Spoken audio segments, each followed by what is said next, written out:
Benvenuti al punto qui a Telefriuli e benvenuto al primo cittadino di Pocenia, Sirio Gigante. Benvenuto Sirio, tutto bene? Buongiorno, buongiorno, grazie per l'invito. Tutto bene, grazie. Bene, allora vediamo un momentino questo importante comune, no? Della Bassa Friulana, che comunque si distingue sempre, e anche con il bilancio, no? Siete alle prese col bilancio adesso, le convenzioni. Ecco, ci dici qualcosa del bilancio, come state operando più o meno, le direttrici, le tasse soprattutto, se ci sono, eccetera.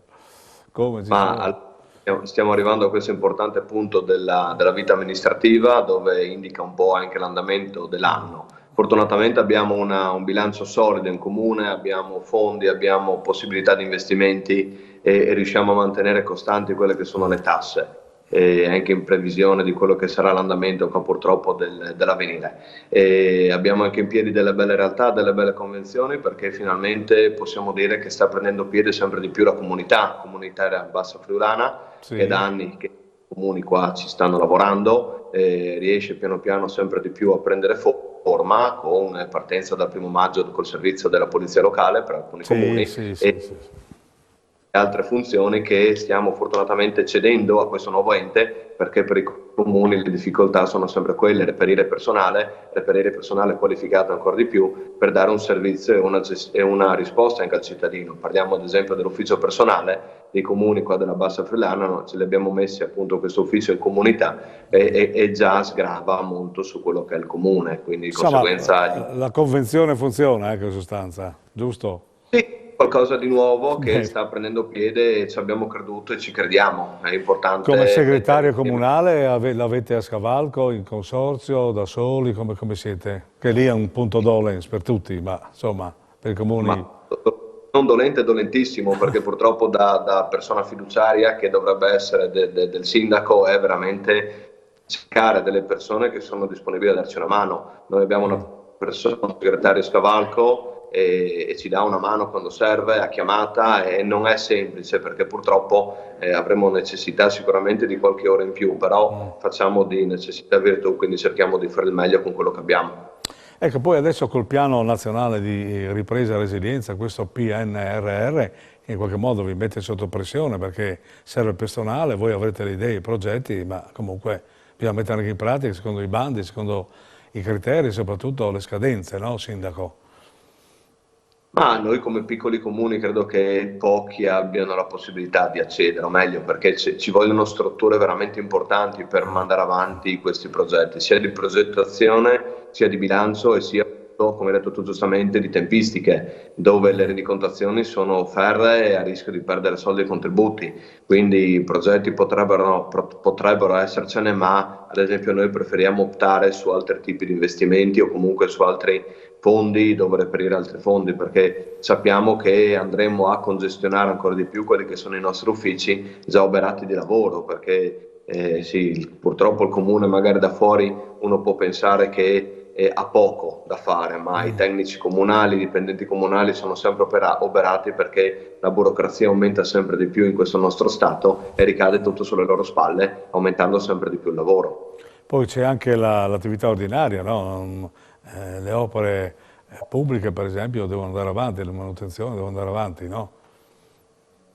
È un apparato quello del comune, come dicevo prima, che magari da fuori uno non capisce realmente quello che è l'impatto che ha all'interno degli uffici, perché partendo da una semplice sistemazione stradale sono quasi un anno di lavoro. Ne abbiamo ultimato un parcheggio di un cimitero che ci hanno messo 3 anni tecnici di progettazione, cambio delle normative, riproporre di nuovo, mandare avanti, quindi anche le cose più semplici hanno un peso burocratico e di gestione incredibile, determine, controdetermine, rendicontazioni, Certo. e quindi è veramente difficile diciamo così, o meglio, nella parte diciamo così programmatica uno può dire voglio fare questo, ma poi nella parte di gestione poi sa che i tempi Praticamente saranno. è un'odissea burocratica che, insomma, si sa quando inizia, ma si sa quando finisce, insomma, ecco, in Quello sostanza. è, quello è. Nell'ordinario, nel privato uno impegna i fondi e sa come spenderli e in che tempo. Nel pubblico purtroppo impegna i fondi e spera in 5 anni di amministrazione di vedere realizzato un'opera. Senti, l'associazione volontariato sta riprendendo quota un po' anche da voi, no? Mi pare, perché dopo la pandemia, adesso magari ne parleremo, c'è un'altra emergenza epocale che è quella della guerra in Europa, per cui arriveranno anche i profughi, poi ce ne parlerai, perché sicuramente il prefetto vi ha chiamato e avrete anche lì delle responsabilità, non da poco, no, Sindaco? Allora partiamo da quelle che sono le nostre associazioni. Sono la colonna portante delle nostre comunità, perché se non abbiamo loro non possiamo sicuramente avere una vita sociale, perché il comune può fare certe cose che danno vita e danno animo alle nostre piccole realtà. Noi come comune cerchiamo di assecondarle il più possibile, proprio perché anche adesso possano riprendere le normali attività che sono le classiche sagre, le classiche presentazioni di Sì, sì. libri, i classici momenti di condivisione con una comunità che piano piano deve riprendere coraggio a uscire con le dovute attenzioni, perché ormai le abbiamo imparate tutti, però piano piano riprendere coraggio e uscire. L'amministrazione deve essere una spalla su cui contare e cercare un attimino di andare avanti, anche perché adesso saranno fondamentali, e come dici tu giustamente, per quello che è purtroppo l'emergenza dei profughi. Anche da noi stanno arrivando, sono già stati accolti, il prefetto ci ha già dato delle linee guida. Dispiace un po' leggere in queste linee guida che la responsabilità, come sempre, cade in capo ai comuni, e mi ricollego al discorso di prima: un ufficio anagrafe che ha una semplice dipendente, che la ringrazio tutti i dipendenti per il lavoro che stanno facendo in emergenza con le poche risorse che abbiamo appunto di personale, quindi andiamo a caricare ancora di più con delle competenze che non sono realmente nostre, perché noi non possiamo sapere quello che è lo status di un rifugiato, e non possiamo noi in qualche maniera prendere una responsabilità per inserirlo o no in un progetto. Vorremmo avere una spalla un po' di più della prefettura, ma dalle linee guida che sono uscite al momento non è così, però speriamo magari che il tiro si sistemi e queste cose piano piano entrino a regime, ma le associazioni devono piano piano canalizzarsi per dargli aiuto nella maniera giusta e non alla rinfusa. Ecco, a Pocenia quanti sono arrivati per il momento? Abbiamo una famiglia di 3 persone al Quindi, momento, però anche sì. lì ad esempio uno ha già una doppia cittadinanza, un altro viene dalla Bielorussia, quindi il prefetto ci ha detto ok, loro possono e sì, ma dovete vedere voi. Questo è un po' il risultato, e quindi il vedere noi come comune non è così semplice, è una responsabilità non da poco, perché non vorremmo mai un domani che poi ci vengono a noi a richiedere determinate situazioni, letture che noi abbiamo dato che secondo loro non vanno bene. Speriamo che non sia così, perché l'emergenza va affrontata e dobbiamo affrontarla al meglio tutti assieme. Quindi anche le associazioni qui saranno anche di supporto, no? Perché è chiaro che dovranno intervenire anche per quelli che sono i primi aiuti. Il comune farà da organizzatore, ma poi si sa che le persone sono quelle che in qualche modo assistono direttamente queste persone sfortunate, no? Bene, Sindaco, sì, mi pare che la situazione, dicevi, stanno riprendendo, no? Sì, stanno riprendendo e abbiamo già un programma di attività e che lo stiamo valutando assieme, come dicevo, ma l'importante è che ripartano, è la nostra fortuna avere ancora qualcuno che ha voglia di fare, perché si sa, in questi anni di Covid È stato un po' hanno azzerato rallentato. tutto. Sì, hanno fatto venire voglia di rimanere nel divano anziché Sì, andare a organizzare la sagra. Dobbiamo riprenderli e riportarli fuori e rifarli vedere la luce tutti assieme, perché è l'unica soluzione per poter andare avanti le nostre piccole realtà, le nostre piccole comunità.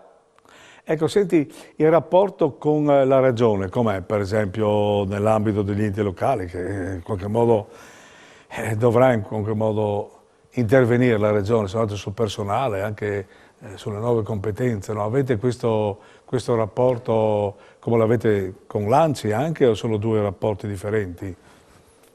Allora, partiamo dalla Regione. La Regione ci ha dato una grossissima mano in questi anni per rifondare un comune che era in carenza completa di personale. Ci ha dato la possibilità di assunzioni, poi purtroppo l'iter di assunzione è lungo, lì magari potrebbero loro ragionare con dei concorsi e poi delegare e mandare le persone nei comuni. Comunque ci È hanno dato la partito, sì. possibilità Questo è molto importante per noi, altrimenti eravamo, come dicevo, eravamo in 4 nel 2017 qua in comune, dove gli assessori facevano quasi da dipendenti e quindi non era il modo corretto di operare. Quindi ci ha dato una grossissima mano, ma anche adesso nelle emergenze, nelle necessità abbiamo delle risposte. Ringrazio anche i consiglieri di zona regionali che veramente ci danno una spalla e una chiamata per capire come va la cosa, quindi quello è molto importante per noi sì. e li ringrazio.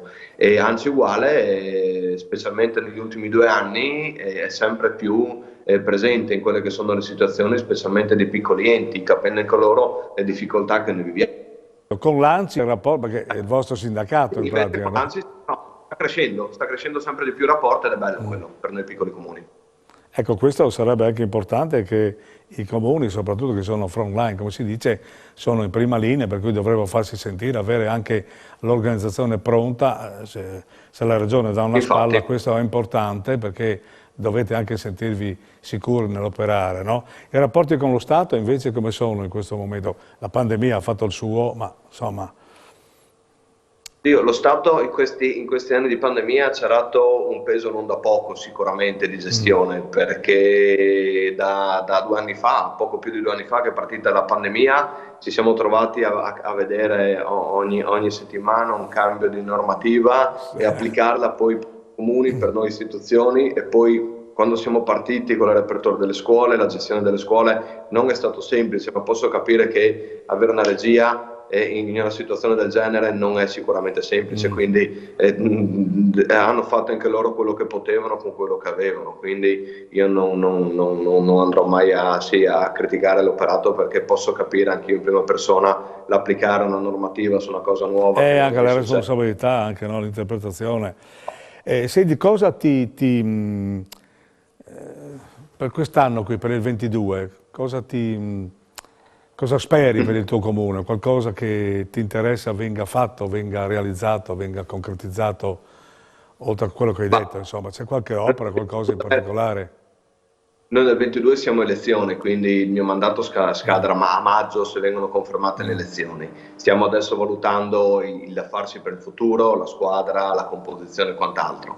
Sicuramente le opere che sono state fatte sono state tante e abbiamo già comunque, al di là di tutto, ragionato su un futuro di manutenzione prevalentemente, perché noi strutture fortunatamente ne abbiamo, nel tempo abbiamo amministratori che hanno visto avanti, hanno creato una bellissima realtà di possibilità per le associazioni, da palestra, campi sportivi e quant'altro. Adesso, dopo tanti anni, hanno bisogno di manutenzioni, comprensive le strade, perché purtroppo la gente ormai è sempre più in macchina e una sicurezza stradale importante, quindi asfaltature, ciclabili, quindi ricreare un po' l'apparato che è quello di gestione base, di collegamento dei vari nostri punti nevralgici, quindi manutenzione innanzitutto.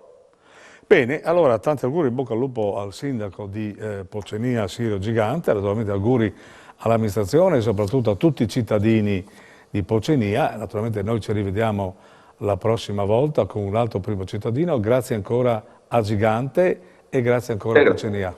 Alla prossima. Grazie, buon proseguimento, grazie a tutti.